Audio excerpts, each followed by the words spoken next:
With us now, Brad Polumbo, senior contributor to Young Voices. Brad, thank you very much for being here. It's good to see you. Hey, thanks. So you write in this USA Today op-ed, and you go on about several instances of fraud and cheating. You say, whatever the intentions of the bipartisan legislators pushing for more COVID-19 stimulus, to spend nearly $1 trillion more taxpayer dollars without addressing the astounding levels of fraud and inefficiency plaguing current programs is fiscal irresponsibility of the highest order. I said, there are a lot of cases in your piece of fraud and cheating. We saw in the process of claiming unemployment or PPP benefits, and there were a lot. But if I could just play devil's advocate for a moment, at least for state-managed unemployment benefits, isn't the fact that those fraud cases were caught, reported, and in most cases rectified evidence that there are fail-safes somewhere that are working? Well, for every fraud case we know about, you've got to estimate that there are some we don't know about.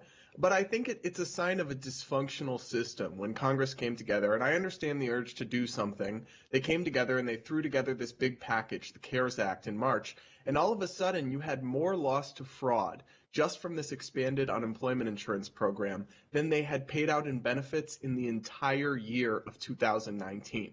So I understand you have to do something and you don't have time to take every painstaking detail, but just throwing taxpayer money out the window without much care is what they've done. And I've got serious concerns about that as somebody who's going to have to be paying off the debt we're funding all this with for the rest of my life. And you will be too. What's the solution? I mean, how do you fix, put up guardrails, so to speak, to fix this and make it harder to cheat the system?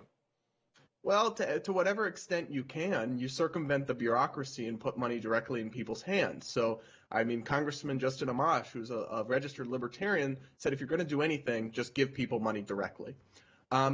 Even that, though, which I think is the least worst of all the options in terms of avoiding the scams and bureaucracy and fraud and waste and inefficiency, well, the IRS sent checks to dead people. And it sent checks to random European citizens for the round of stimulus checks, whereas I know a bunch of people who didn't get the stimulus checks at all, who actually did need them. So the whole system, it really is broken by design, and it is a mistake to think that the government can swoop in and save the day and restart the economy. It can give us a Band-Aid, but ultimately, the only thing that's going to restart the economy and bring it back to its former heights is getting the virus under control and reopening.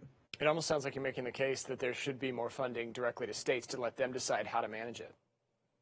Well, whenever you do have government closest to the people functions best. So detached federal bureaucrats who try to plan things for the streets of Barrington, Rhode Island, they don't tend to do that very well because they've never been there. They don't know the circumstances. To whatever extent you're going to have government programs, you do want to leave it in the hands of states and localities to design what will work for them, because what the federal government did was just one size fits all. $600 a week unemployment benefit augmentation for all 50 states.